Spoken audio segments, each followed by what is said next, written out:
എന്ത് ധൈര്യത്തിലാ കുട്ടി നീ ഇവന്റെ കൂടെ ഇറങ്ങി പുറപ്പെട്ടത്? അതും ആണുങ്ങൾ മാത്രമുള്ള ഒരു വീട്ടിൽ വന്ന് വെറും കഴുത്തായിട്ട് താമസിക്കുക. ചീത്തപ്പേരുണ്ടാവാൻ വേറെ വല്ലതും വേണോ? ദേ, നിങ്ങളോട് രണ്ടുപേരോടോ പറയുന്നത്, ഇനി ഇവളെങ്ങനെ ഇവിടെ നിർത്താൻ പറ്റില്ല. എത്രയും പെട്ടെന്ന് അവനെ കൊണ്ട് അവളെ കഴുത്തി താലിയേറ്റിപ്പിക്കണം. അതെ, ഈ കല്യാണം നീട്ടിക്കൊണ്ട് പോണില്ല. അമ്മ പറഞ്ഞാ പിന്നെ അതിനപ്പുറം ഇല്ല. ഏറ്റവും അടുത്ത മുഹൂർത്തത്തിൽ ഇവന്റെയും ഇവരുടെയും കല്യാണം. കംപ്ലീറ്റ് ചെലവും ഈ എന്റെ വക.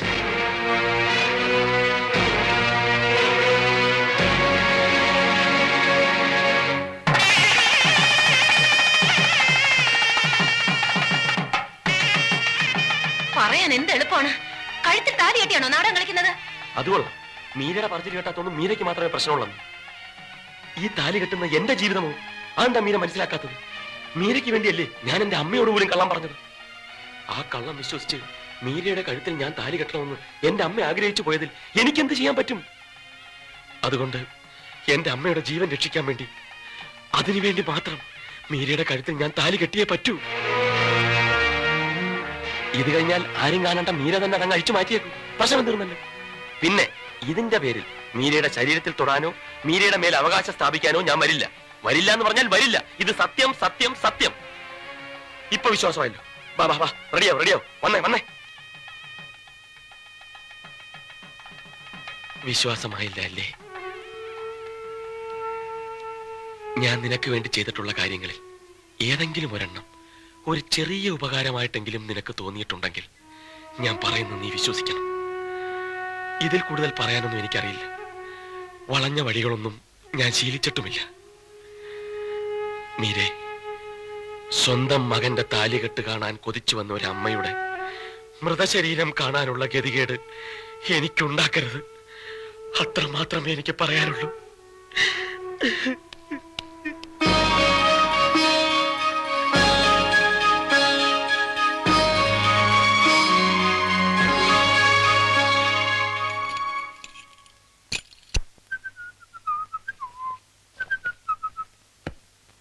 അല്ല, ഇതെന്തൊരു ഏർപ്പാടാ?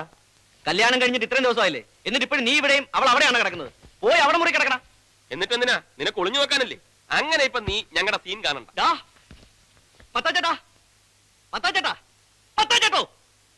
എന്താടാ തുടങ്ങിയ പിന്നെയും? ഇവനെ നോക്കിയേ, ഇവന്റെ കല്യാണം ശരിക്കുള്ള കല്യാണമായിരുന്നു എന്ന് എനിക്ക് സംശയമുണ്ട്. അല്ലെങ്കിൽ ആ പെണ്ണിനെ അവിടെ തനിച്ചാക്കിട്ട് ഇവൻ ഇവിടെ വന്ന് കിടക്കുന്ന എന്തിനാ? ശരിയാണല്ലോ, നിനക്ക് അവിടെ പോയി സുഖമായിട്ട് കിടന്നൂടാ ഗോപാലകൃഷ്ണ.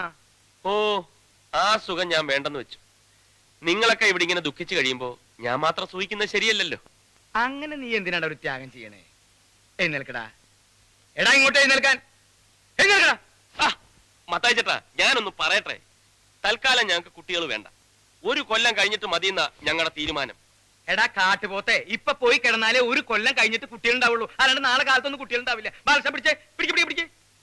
എന്തോ ചെയ്യാൻ പോവുക? സാധനം വീണു. ഓക്കെ, ഇവന് ചിലപ്പോ കുടുംബാസൂത്രണത്തിൽ ചിലപ്പോ ഗവൺമെന്റിൽ നിന്ന് കാശ് വിട്ടുട്ടോ. തെമ്മാരത്തിന് കാണിക്കുന്നത് അതിന് വേണം കേട്ടോ. എന്താ ഇത്? മര്യാദയ്ക്ക് കട്ടിൽ ഇങ്ങോട്ട് കൊണ്ടുവരണോ ഞാൻ അങ്ങോട്ട് വരണോ? ബാലകൃഷ്ണ, ഇത് നല്ല ഐശ്വര്യമുള്ള കട്ടള. എന്റെ അപ്പാപ്പൻ ഇതുമ്മ കിടന്നിട്ട് 3-ാം ദിവസം തട്ടിക്കും. ഇതെന്താ ഇങ്ങോട്ട് പിടിച്ചോണ്ട് വരുന്നത്? ഇതെന്താണെന്ന്? കട്ടില് കണ്ടൂടെ? അങ്ങ് മാറി കൂട്ടി. ഇതെന്തിനാ ഇവിടെ കൊണ്ടിടുന്നത്? ഇന്നു മുതൽ ഈ കട്ടിലിന്റെ സ്ഥാനം ഇവിടെയാ. ഇവിടെ ഒരു കട്ടിലുണ്ടല്ലോ, പിന്നെ എന്തിനാ ഇത്? അത് തന്റെ കട്ടില്. ഇതീ കിടക്കേണ്ട ആൾ ഇപ്പൊ വരും. ആര്? നീ ഇതങ്ങോട്ട് വിരിച്ചേ. ചോദിച്ചത് കേട്ടില്ലേ? ആരെവിടെ വന്ന് കിടക്കാൻ പോകുന്നേന്ന്? ചൂടാവല്ലേ സിസ്റ്ററെ, ഞാനല്ല. പോരെ, നിനക്കെന്താ നാണം? ഇന്ന് മുതൽ നിങ്ങൾ 2 അല്ല 1. അയ്യേ, നീ എന്തിനാണ് അവിടെ വട്ടം കറങ്ങി നിൽക്കണേ? നാണമില്ലേ? അടച്ചുകളല്ലേ? ഓ, അടച്ചു കളഞ്ഞു. മത്തായി ചേട്ടാ, പുറത്തുനിന്ന് കുറ്റിയിട്ടേക്കല്ലേ? കുറ്റിയൊന്നും ഇട്ടിട്ടില്ലടാ. അയ്യോ, കുറ്റിയിട്ട് കളഞ്ഞു. ഇതാ ചെറിയ കാര്യം മതി. മത്തായി ചേട്ടാ ഉടനെ കുറ്റിയിട്ട് കളയും. മത്തായി ചേട്ടാ,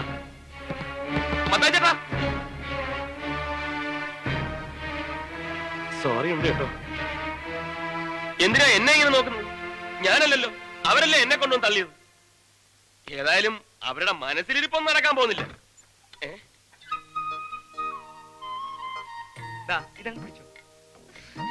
അയ്യോ, നാണം നാണം നാണം. പകുതി കുടിച്ചിട്ട് ബാക്കി പകുതി ആ കുട്ടിക്ക് കൊടുത്തേക്ക്. പിന്നെ ബാക്കിയുണ്ടെങ്കിൽ നാളെ കാലത്ത് കുടിക്കും. മതാചേട്ടാ, ഓ പിന്നെ അടച്ചു കുറ്റിയിട്ടല്ലോ. ഇത് വലിയ ശല്യമായല്ലോ. ഇന്നിവിടെ എന്തെങ്കിലുമൊക്കെ നടക്കുമെന്ന അവന്മാരുടെ വിചാരം. അതിന് വേറെ ആളെ നോക്കണം. മീര പേടിക്കണ്ട, കട്ടില് സൗകര്യമായിട്ട് കിടന്നോളൂ. ഞാനിവിടെ അറ്റത്ത് ഒതുങ്ങി കിടന്നോളാം. പോരെ? വേണ്ട, കട്ടിലിൽ സാറ് തന്നെ വിസ്തരിച്ച് കിടന്നോളൂ.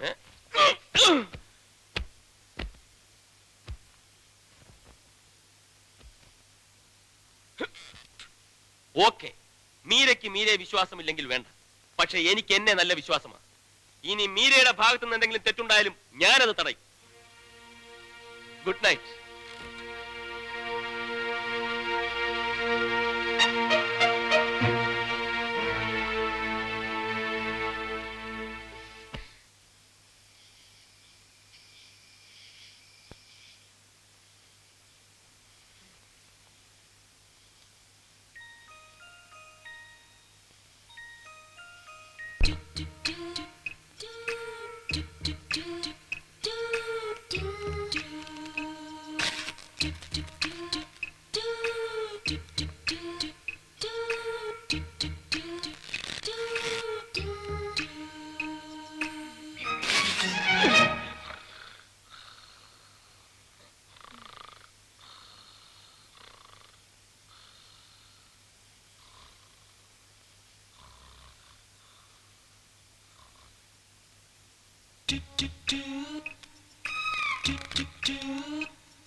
ഓക്കെ,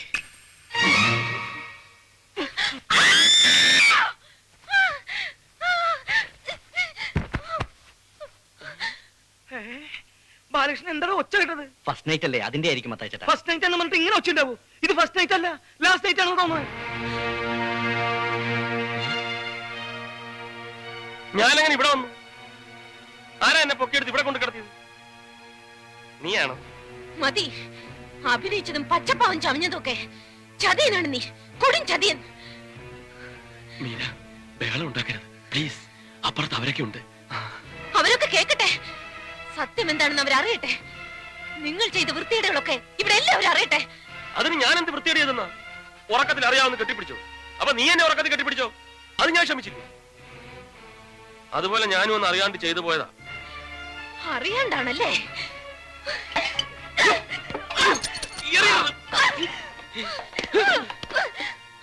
നീ അറിയാണ്ട് ചെയ്തതാണല്ലേ?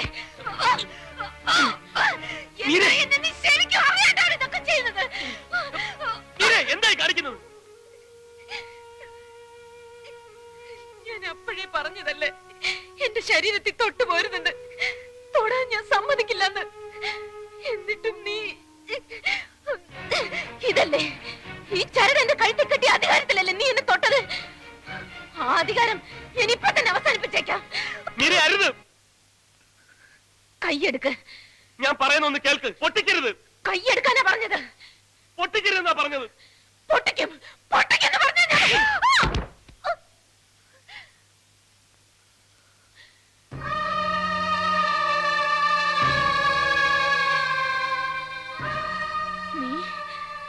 നീ എന്നെ തല്ലിയല്ലേ? നിന്നെ തല്ലുകയല്ല, കൊന്നു കുഴിച്ചു മുടുക വേണ്ടത്. ഇനി ആ താലിയിൽ എങ്ങനെ തൊട്ടാലുണ്ടല്ലോ കൊന്നുകളയും നിന്നെ ഞാൻ. വേണ്ട, നീ എന്നെ കൊല്ലണ്ട. ഞാൻ ചാവല്ലേ നിനക്ക് വേണ്ടു? ഞാൻ ചത്തോളാം, ഞാൻ തന്നെ ചത്തോളാം. പോ, എവിടെയെങ്കിലും പോയി ചാവ്. കാണിച്ചു തരാം, എല്ലാത്തിനും ഞാൻ കാണിച്ചു തരാം. എന്റെ ശവത്തിന് നിങ്ങളെ കൊണ്ടൊക്കെ ഞാൻ സമാധാനം പറയിക്കും. നോക്കിക്കോ.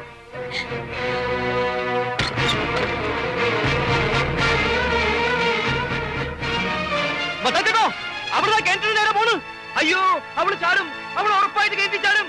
മീരേ, മീരേ, മോളെ ഞാൻ പറയണത് കേക്ക്. ഞാൻ പറഞ്ഞത് കേൾക്കാൻ മോളെ എന്തെങ്കിലും ഉണ്ടെങ്കിൽ ഞാൻ നിൽക്കണം. പെണ്ണെ മര്യാദ പറഞ്ഞാൽ കേൾക്കാൻ പറ്റില്ലല്ലേ?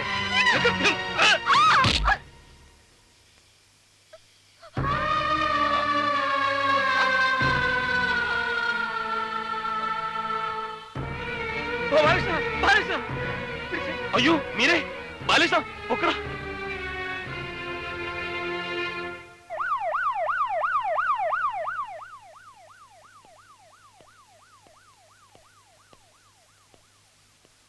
ആ പെൺകുട്ടിയുടെ ഭർത്താവാരാ? ദേ ഇവനാ ഗോപാലകൃഷ്ണൻ. ഇരിക്കൂ. ഗോപാലകൃഷ്ണൻ ഭാര്യയുമായിട്ട് സ്ഥിരം വഴക്ക് കൂടാറുണ്ട് അല്ലേ? ഇല്ല, ഇങ്ങനെ ഒരു സംഭവം ഇതാദ്യമായിട്ടാ. അല്ലല്ലോ ഗോപാലകൃഷ്ണ, റോഡിൽ കിടന്ന് നിങ്ങൾ ഒരിക്കൽ വഴക്ക് കൂടിയിട്ടില്ലേ? എന്നിട്ട് എന്റെ കാറിന്റെ മുമ്പിൽ ചാടി അവൾ ചാകാൻ ശ്രമിച്ചില്ലേ? അതെപ്പോ? അതൊക്കെ ഉണ്ട്, കല്യാണത്തിന് മുമ്പാ. അപ്പൊ അവളിങ്ങനെ ആത്മഹത്യ ചെയ്യാൻ ഒരുങ്ങുന്നത് ഇതാദ്യമായിട്ടല്ല. അല്ല, അത് മാത്രമല്ല, ഒരിക്കൽ അവൾ എന്നോടും പറഞ്ഞിട്ടുണ്ട്, അടുപ്പിലാളുന്ന തീ നോക്കി നിൽക്കുന്നുണ്ട്. ഞാൻ ചോദിച്ചപ്പോ തീ ചാടി മരിക്കുന്നത് അവൾക്ക് ഇഷ്ടമെന്ന്. ആ, അത് അവൾ എന്നോടും പറഞ്ഞിട്ടുണ്ട്. അവൾക്ക് കിണറ്റിൽ ചാടി മരിക്കാൻ ഭയങ്കര കൊതിയാണെന്ന്. അപ്പോ എന്റെ ഊഹം ശരിയാണ്, ഷീ ഈസ് അബ്നോർമൽ. അപ്പോ എന്റെ ഊഹവും ശരിയാണ്, അവൾക്ക് ഭ്രാന്താണല്ലേ? ഭ്രാന്തെന്ന് പറയാൻ പാടില്ല, ഒരു തരം മാനസിക രോഗം, ആത്മഹത്യാ പ്രവണതയുള്ള ഒരു മാനസിക രോഗി. ഞങ്ങളുടെ ഭാഷയിൽ പറഞ്ഞാൽ എ സൂയിസൈഡ് മാനിയാക്ക്. മരണം സ്വയം വരിക്കുക, ആ മരണത്തിലൂടെ മറ്റുള്ളവരോട് പ്രതികാരം ചെയ്യുക, അതാ അവളുടെ ഉദ്ദേശം. അല്ലെങ്കിൽ അവൾ ഇങ്ങനെ ഒരു കത്തെഴുതി എപ്പോഴും കൂടെ കൊണ്ട് നടക്കേണ്ട കാര്യമില്ലല്ലോ. ഇതെനിക്ക് അവളുടെ കയ്യിൽ നിന്ന് കിട്ടിയതാ. ഇതിലെന്താ എഴുതിയിരിക്കുന്നതെന്ന് ഞാൻ വായിക്കാം. പ്രിയപ്പെട്ട അച്ഛന്, ഞാൻ ഒരിക്കലും ആത്മഹത്യ ചെയ്യില്ല. എന്റെ മരണം അതേത് നിമിഷത്തിലും സംഭവിക്കാം. അങ്ങനെ സംഭവിച്ചാൽ അച്ഛൻ അറിയണം അതൊരു കൊലപാതകമാണെന്ന്. എന്റെ ഭർത്താവാണ് എന്നെ കൊന്നിരിക്കുന്നതെന്ന്. അച്ഛന്റെ മകൾ മീര.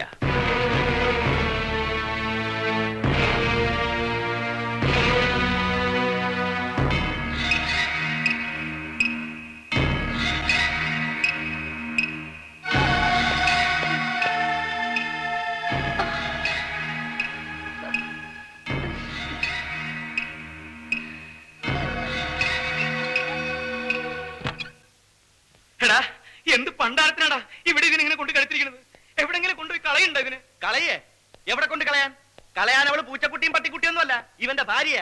നീ ഇത് അനുഭവിക്കണോടാ, ആയുഷ്കാലം മുഴുവനും നീ ഇത് അനുഭവിക്കണം. മതി ശവത്തി കുത്തിയത്. കുത്തും, ഈ ശവത്തി ഞാൻ ഇനിയും കുത്തും. എന്നെ അത്രയ്ക്ക് കുത്തിയിട്ടുണ്ടവൻ. എന്റെ നായകൻ തട്ടിയെടുക്കാല്ലേ മത്തായിച്ചേട്ടാ ഇവന് ഈ അക്രമം മുഴുവൻ ചെയ്തത്. വഴീനങ്ങാണ്ട് ഒരു ഭ്രാന്തി പെണ്ണിനെയും പിടിച്ചോണ്ട് വന്നിട്ട് എന്റെ അമ്മാവന്റെ മകളാണ്, മുറപ്പെണ്ണാണ്, നിനക്ക് എന്തോ ഒരു അഹങ്കാരം ഉണ്ടായിട്ട് വേണം ആ ഭ്രാന്തി പെണ്ണിന്റെ എഴുതി താലി വരെ കെട്ടില്ലേറാ നീ. എന്നിട്ട് എല്ലാം കഴിഞ്ഞിട്ട് ഇപ്പൊ എവിടെങ്കിലും കൊണ്ട് കളഞ്ഞ അവള് പോവോ? ഒഴിഞ്ഞു പോടാ അവള്. അവൾ അങ്ങനെ ഒന്നും ഒഴിഞ്ഞു പോവില്ല മത്തായിച്ചേട്ടാ, ഇവനെയും കൊണ്ടേ അവള് പോവും. നീ ഇതൊന്നും കേൾക്കണില്ലേ? കേൾക്കാതിരിക്കാൻ അവന്റെ ചവിട്ടി പഞ്ഞു വെച്ചേക്കും. അവനോടല്ല പറഞ്ഞത്, മാതാവിനോടാ. ഓഹോ, മാതാവിനോടും കർത്താവിനോടൊന്നും പറഞ്ഞിട്ട് കാര്യമില്ല. ഇതൊക്കെ ഓരോരുത്തരുടെ വിധിയാ, അതിനി നമ്മളായിട്ട് തടയാതിരുന്നാ മതി. വിധിയാ? എന്ത് വിധി? ഓടോടുന്നു. എടാ ഗോപാലകൃഷ്ണ, നീ പേടിക്കണ്ട, നീ അവൾ ഇവിടുന്ന് പറഞ്ഞു വിട്. ബാക്കി കാര്യം ഞാൻ ഏറ്റുന്നു. ഏറ്റല്ലോ. ഒടുക്ക അവൾ എവിടെങ്കിലും ചാടി ചത്തിട്ട് ശവം കൊണ്ട് പോലീസുകാർ വരുമ്പം അതും കൂടെ അങ്ങ് ഏറ്റോണം. എന്റെ മത്തായിച്ചേട്ടാ, ഇവൻ അവളുടെ കഴുത്തിൽ താലി കെട്ടി പോയില്ലേ? ആ താലി അവളുടെ കഴുത്തിൽ കിടക്കുന്നിടത്തോളം കാലം അവൾ ഭാര്യയും ഇവൻ അവളുടെ ഭർത്താവുമാ. അവൾക്ക് ഇനി എന്ത് സംഭവിച്ചാലും അതിന്റെ മുഴുവൻ ഉത്തരവാദിത്വം ഇവനാ. അത് നേരാണല്ലോ. അപ്പൊ ഇനി എന്താ ഒരു മാർഗം? ഒറ്റ മാർഗമേ ഉള്ളൂ. ഇവന് രക്ഷപ്പെടണമെന്നുണ്ടെങ്കിൽ ഇവൻ കെട്ടിയ താലി ഇവൻ തന്നെ പൊട്ടിക്കണം. എന്താ അതവന് സമ്മതമല്ല. ഇതാ ഞാൻ പറഞ്ഞത്, ഓരോരുത്തരുടെ വിധിയെ അനുഭവിക്കട്ടെ എന്ന്. എടാ, നീ ഇത് പൊട്ടിക്കുന്നുണ്ടോ? ഇല്ലെങ്കിൽ ഞാനിത് പൊട്ടിച്ച് വലിച്ചെറിയും. പൊട്ടിക്കാന്ന് പറയടാ. എടാ പറയാൻ. എന്ത്?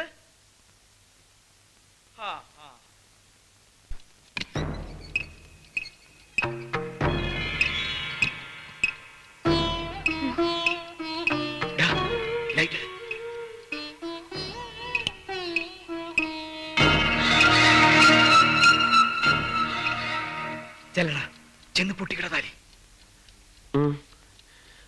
പൊട്ടിക്കണോ മത്തായി ചേട്ടാ? ഒന്നുകൂടെ ഒന്ന് ആലോചിച്ചിട്ട്. ഇനി എന്തോന്ന് ആലോചിക്കാൻ? നീ അങ്ങോട്ട് ചെന്ന് പൊട്ടിക്ക്. ചെല്ല്. ചെല്ലാൻ.